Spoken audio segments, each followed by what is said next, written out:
खबरों के निष्पक्ष विश्लेषण के लिए सब्सक्राइब करें Janatantra TV and press the bell icon. Never miss any update. और चलिए बिहार का रुख करते हैं, क्योंकि यहाँ पर तेजस्वी यादव क्या कुछ कह रहे हैं। उनसे बातचीत की हमारी संवाददाता अंजलि ने। क्या कह रहे हैं जरा सुनिए आप। बिहार के पूर्व उप मुख्यमंत्री और प्रमुख नेता आरजेडी के, उनसे बात करेंगे और बिहार इलेक्शंस के बारे में, उनकी तैयारी के बारे में जानने की कोशिश करेंगे। सर, स्वागत है आपका जनता। धन्यवाद। सर, कल आरजेडी सुप्रीमो लालू प्रसाद यादव जी का जन्मदिन था। आप उनके बेटे हैं, उनसे मिलने गए, क्या गुरु मंत्र मिला चुनाव को लेकर? देखिए, गुरु मंत्र नहीं, आपको पता है लॉकडाउन के पीरियड में हम लोग मुलाकात नहीं कर पाते थे। हालांकि स्पेशल अनुमति मिली है क्योंकि उनकी तबीयत भी ठीक नहीं रहती, अस्पताल में भी रहते हैं और जन्मदिन भी था। तो एक बेटे होने के नाते उनसे आशीर्वाद लेना ज़रूरी था। उनको बर्थडे की विशेस भी हम लोगों ने दिए हैं, पूरे बिहार की तरफ से दिए हैं। और जाहिर सी बात है कि लालू जी जो हैं गरीबों के लिए काफ़ी कुछ उन्होंने किया है। और बिहार में जो लोग हैं, ख़ास तौर पे जो सामाजिक न्याय में विश्वास करते हैं और धर्मनिरपेक्षता में विश्वास रखते हैं, उन सब जो है लालू जी को ढूंढ रहे हैं बिहार में। तो ये जो संदेश है, लालू जी का संदेश है, जो लॉकडाउन के पीरियड में जितने भी मज़दूर, प्रवासी भाई हमारे गरीब जो तकलीफ़ें झेली हैं, इसलिए उनका साफ तौर पर इंस्ट्रक्शन था कि इनके साथ खड़े रहना है, गरीबों के साथ खड़े रहना है। आपको पता है कि लाखों के तादाद में लोग हैं जिनका काम छूट गया, बेरोज़गार हैं, वो वापस आए हैं, भूखे हैं, रोज़गार नहीं हैं। तो उनको सहायता के लिए उनका सहारा बनो, ये लालू जी ने हम लोगों को कहा है। तो सहारा हम लोग बनेंगे उनके। और लगातार हम लोगों ने हमेशा गरीबों के लिए काम किया है। और इस विपरीत स्थिति में सरकार ने हाथ खड़े कर दिए वहाँ। अब वहाँ की सरकार जो है चिट्ठी निकाल के कहती है कि वो अपराधी हैं, वो जो है चोर हैं। इस तरह का सर्कुलर वहाँ निकाला। इस पे हमने प्रेस कॉन्फ्रेंस भी वहाँ किया था। तो ये दिखाता है कि सरकार की मंशा क्या है। पहले तो बिहार सरकार लाना ही नहीं चाहती थी जो फंसे हुए जो मज़दूर थे, प्रवासी जो मज़दूर थे। अब बड़ी संख्या में अब जो है कोरोना का भी कहर जो है पूरे देश में ही नहीं बल्कि पूरे विश्व में है अभी। और बिहार जो है एक ही मात्र डेडिकेटेड हॉस्पिटल है कोरोना का, उसमें भी पानी भर जा रहा है। तो व्यवस्था जो होनी चाहिए टेस्टिंग किट को लेकर के, पीपीई किट को लेकर के, आपके रैंडम टेस्टिंग शुरुआत करनी चाहिए। क्योंकि कोरोना में अब पता चलता है कि you look fine but still you might be a corona career.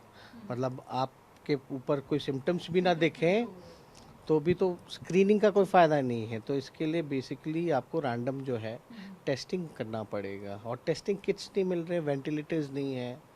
तो हम तो नॉर्मल जो बीमारियां होती हैं, बिहार की अस्पताल व्यवस्था जो है चरमराई हुई पहले से ही थी। अब कोरोना के लिए तो आपको डेडिकेटेड हॉस्पिटल चाहिए, डेडिकेटेड आपकी पूरी टीम चाहिए। क्योंकि अभी क्लैरिटी है नहीं, क्योंकि इसका कोई अभी वैक्सीन नहीं है, कैसे ये ख़त्म होगा नहीं होगा। तो ज़रूरी है कि लोगों की जान की सुरक्षा जो है, लोगों में जागरूकता हो। तो सरकार को ये जिम्मेदारी निभानी चाहिए। लेकिन सरकार ने तो अब तो हाथ खड़े कर दिए हैं। हाँ, बिल्कुल। आपने सरकार को बोला कि जो मौजूदा जेडीयू की सरकार है, नीतीश कुमार 15 साल से बिहार में, अब उनके पास कोई ऑप्शन नहीं है, कोई बहाना नहीं है कि पूर्व की सरकारों ने कुछ नहीं, 15 साल से वो सरकार सत्ता में है। लेकिन आपने बताया कि पीपी किट जो एकमात्र हॉस्पिटल है उसमें पानी भर जा रहा है, इस सब समस्याओं के बारे में बताया। लेकिन सरकार चुनाव प्रचार में लग गई है। जो आपकी वर्चुअल वो रैलीज है उसमें 200-300 करोड़ रुपए खर्च हो रहे हैं। आपको नहीं लगता कि अगर वो पैसा आप देखिए, पहले मजदूरों को लाने की बात थी। सरकार कहती है हमारे पास पैसा नहीं है ट्रेन का टिकट दे सके।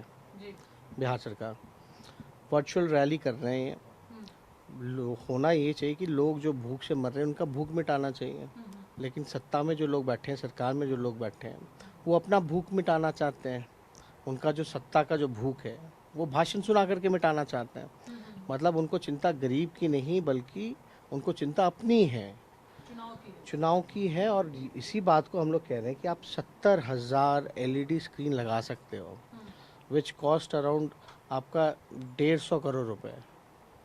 और आपके पास 600 रुपये नहीं थे ट्रेन का टिकट कटाने के लिए।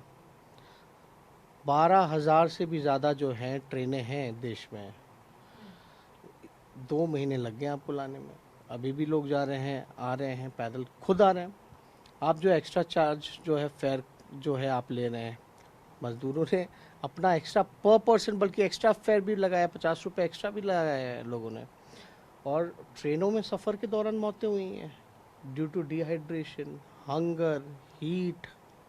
बिहार में आपने देखा होगा मुजफ्फरपुर स्टेशन में एक महिला की लाश में बच्चे जिस प्रकार से खेल रहे थे, तो आप देख सकते हैं भूख से मर रहे हैं। बल्कि रेलवे का गाइडलाइन था कि 12 घंटे से ज़्यादा सफ़र अगर करोगे तो खाना, मील, पानी मिलेगा। कई प्लेटफॉर्म पे आपने देखा होगा लोग जो है खाने पीने के लिए जो है छीना झपटी कर रहे हैं। तो ये स्थिति, ये सिचुएशन है। कहाँ गया आपका सोशल डिस्टेंसिंग? हम शब्द नहीं बोलते, हम फिज़िकल डिस्टेंस का इस्तेमाल करते हैं। फिज़िकल डिस्टेंस कहाँ गया आपका? तो कोई गाइडलाइन सिर्फ जो है केवल कागज़ों पे है, इम्प्लीमेंटेशन पे कुछ नहीं है। और ये काफ़ी दुखद है। ठीक है, कोरोना है, लेकिन हमारी प्रायोरिटी क्या होनी चाहिए? देश का जीडीपी हो या बिहार की आर्थिक स्थिति हो, स्टेट्स के, सब लोग शर्मरा गया है। It's not stable. अब स्टेबिलिटी लाने के लिए आपको तो कुछ तो करना पड़ेगा। साथ ही साथ आपको कोरोना से भी लड़ना है और आर्थिक समस्याओं से भी लड़ना है, ताकि वापस पटरी पे हमारा बिहार या और बाकी प्रदेश खड़े हो सके। सेंटर में बीजेपी की सरकार है, स्टेट में गठबंधन की एनडीए की सरकार है, तब भी बिहार की इतनी एक्सट्रीम स्थिति है, तो आपको नहीं लगता है कहीं ना कहीं ये मौजूदा सरकार का फेल्यूर है कि वो डिलीवर नहीं कर पा रही है इतने सालों में भी? नहीं, डबल इंजन की गवर्नमेंट कहते हैं। स्टेट में भी उनकी है, राज्य में भी उनकी है, तो ऐसा कुछ तो दिखा नहीं। अगर बिहार की बात की जाए, पहले से भी बात की जाए, तो वी हैड ऑलरेडी डिमांडेड कि स्पेशल स्टेटस मिलना चाहिए। जो गरीब प्रदेश है उनको स्पेशल राज्य का दर्जा मिलना चाहिए, विशेष पैकेज मिलना चाहिए। हालांकि वो दिया नहीं। लेकिन कोरोना के टाइम में, लॉकडाउन के पीरियड में भी बिहार के लिए आपने क्या दिया? सेंट्रल ने क्या दिया? कितने पीपी किट दिए, कितने वेंटिलेटर्स दिए, कितने किट्स दिए? ये तो कोई कुछ नहीं बता रहा। कोई ट्रांसपेरेंसी नहीं है। कोई सरकार आपको ये भी नहीं बता रहा है कि कितने लोगों की भूख से जान गई है। मतलब आप प्रैक्टिकली अगर देखें, जो फैक्ट है, अगर हम बात करें, तो कोरोना से जितने लोग मरे नहीं, उससे ज़्यादा तो रेलवे एक्सीडेंट्स में, रोड पे, सफ़र के दौरान, घर वापस आते हुए मरे हैं, भूख से मरे हैं लोग। ये प्रॉब्लम हो रहा है। तो we have to fight both ways. हमको तो दोनों तरफ से लड़ाई लड़नी है। तो सरकार को तो उस हिसाब से इतना मौका मिला, एक भी मतलब कि कोई मतलब विजन नहीं, कोई इच्छा शक्ति नहीं रही, कोई प्लानिंग नहीं रही। पूरी तरीके से जो है खिचपिच करके खुद ही गवर्नमेंट कंफ्यूज्ड है, करे तो करे क्या। तो इस दौरान जो है उनको अगर चुनाव की सूझ रही है, तो मेरे ख्याल से इससे ज़्यादा शर्मनाक क्या हो सकता है। चुनाव की अगर हम बात करें सर, तो हमेशा घूम फिर कर 5 साल नीतीश कुमार की सरकार 5 साल अपना सत्ता चलाती है। चुनाव के टाइम उनको आपके परिवार की सारी चीज़ें याद आती है कि पहले लालू प्रसाद यादव जी मुख्यमंत्री रहे, आपकी मम्मी मुख्यमंत्री रही, उनके कार्यकाल के दौरान बहुत ही जंगल आता है, ये सब बातें वो उठा उठा कर शुरू कर, तो ये से टैकल कैसे? कंपैरिजन, अगर वो जंगल राज कहते हैं, ठीक है जंगल राज है, but it has to be a base ना। आप किसी एक बेस पे बोलोगे ना, आप डेटा पे बोलोगे, फैक्ट्स और फिगर्स पे बोलोगे ना, देन यू कैन कंपेयर। तो take out the data of NCRB, जो नेशनल क्राइम ब्यूरो का है, उसका आप डेटा निकालिए कि 90 से 2005 तक कितना क्राइम था और 2005 से 2020 तक कितने क्राइम रेट्स थे। Then you can compare. जो डेटा, मेरा तो डेटा नहीं है, वो तो सेंट्रल गवर्नमेंट का डेटा है, जो होम मिनिस्ट्री का है, एनसीआरबी का डेटा है। उसमें तो साफ बताता है कि आफ्टर 2005 जो है क्राइम जो है वो बढ़ा है। तो अगर दे क्लेम कि वो जंगल राज था 90 से 2005 वाला, तो 2005 से 20 वाला क्या है फिर, जिसमें क्राइम रेट्स, तो उसको आप क्या कहोगे? उसको आप कैसे डिफाइन करोगे? तो ऑब्वियसली अगर वो जंगल राज वो कहते हैं, तो अभी तो राक्षस राज आ गया है। फिर अगर क्राइम बढ़ा है तो हम तो बोलेंगे राक्षस राज आ गया। अगर उन्हीं के तरीके से अगर बात की जाए, तो they should talk on facts and figures, data पे बात करें वो। तो आपको ये लगता है कि कहीं ना कहीं अपनी नाकामी छुपाने के लिए वो आपके परिवार पे हमला बोलना शुरू कर देते हैं? ठीक है, सरकार में रहता है, चलो उस समय हम तो नहीं थे सरकार में। आई तो केम लेटर आफ्टर 2010 ओनली। चलो नहीं भी थे, लेकिन हमारी गवर्नमेंट थी, कुछ गलतियां हुई होंगी, ठीक है, हम लोग माफ़ी मांगते हैं। और जनता ने हमें 15 साल सज़ा दे दिया, विपक्ष में हम लोग बैठे हैं। तो 15 साल पुरानी बातें करना नहीं, आप 15 साल अपनी बात बताओ ना। पहले का डर क्या दिखा रहे हैं आप? अपने काम का बताइए। हम लोगों को जो गलतियां हुई होंगी जनता ने सज़ा दे दी। We are in the opposition since 15 years. लेकिन आप अपने 15 साल में आपने क्या किया, आप उसका ब्यौरा दीजिए।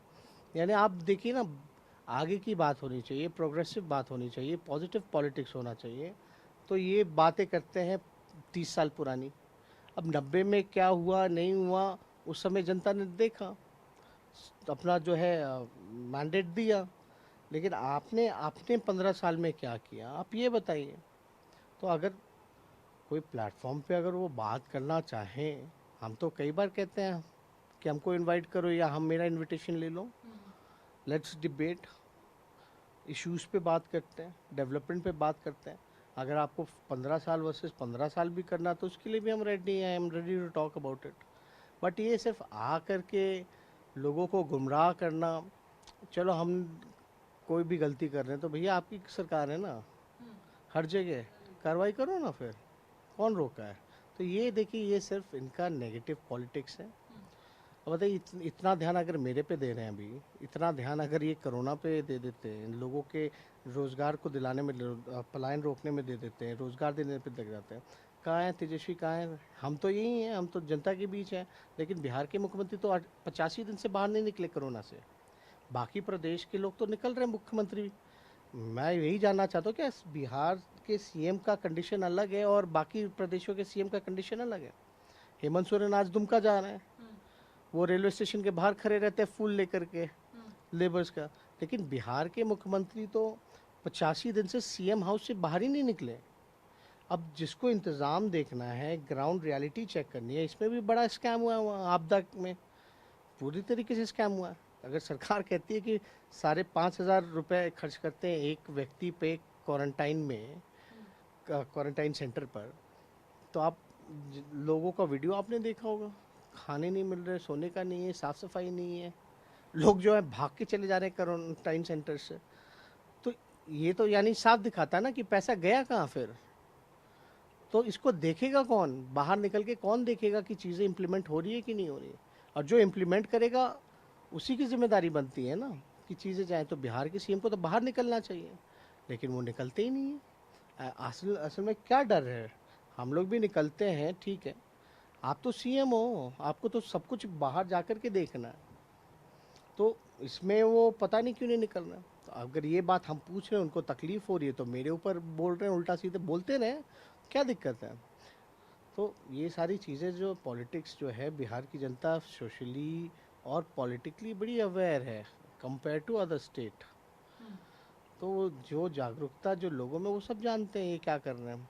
अब हम पूछ रहे हैं कि भैया आपने क्या व्यवस्था कर रखा है, आगे का क्या प्लानिंग है, आप जो है अर्थव्यवस्था को कैसे पटरी पे लाओगे, जो लेबर जो लाखों की संख्या में आए उसको आप कैसे रोज़गार दोगे, आप जो है टेस्टिंग किट्स कब बढ़ाइएगा, कितने वेंटिलेटर्स हैं, क्या कर रहे हो आप।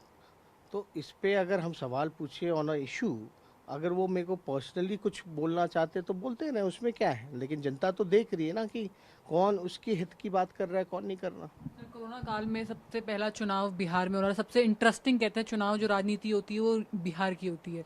सर, उसमें अगर हम आरजेडी की बात करें तो गठबंधन में लड़ेगी या आरजेडी इस बार, और क्या आप तेजस्वी यादव बिहार का नया चेहरा उभर कर आएंगे? नहीं नहीं, हमारा तो ऑलरेडी अलायंस है और हमने तो अलायंस पहले भी बनाया था। हालांकि नीतीश जी ने धोखा दे के वो चले गए, दैट इज़ डिफरेंट। बट अभी देखिए आगे क्या होता है नहीं होता है। हाँ, फर्स्ट टाइम सब लोग फेस करेंगे और पहली बार बिहार में चुनाव सबसे पास है। तो ये सबसे नया चुनाव होगा, क्या होगा नहीं होगा, ये तो इलेक्शन कमीशन को तय करना है। हम being as a political party, तो हम लोग तो जब भी इलेक्शन होगा तो उसमें हम लोगों को तैयारी करनी ही पड़ेगी। लेकिन ये जिम्मेदारी इलेक्शन कमीशन की है कि इस पोजीशन पे कैसे इलेक्शन कराना है।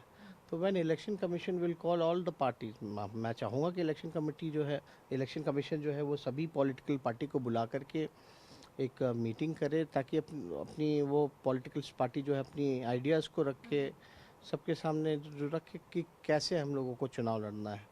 अब इसमें फ़िज़िकल डिस्टेंस भी रखना है, क्योंकि आपको मेरे को नहीं पता कि ये कब तक ये चलेगा, कोरोना कब ख़त्म होगा नहीं होगा।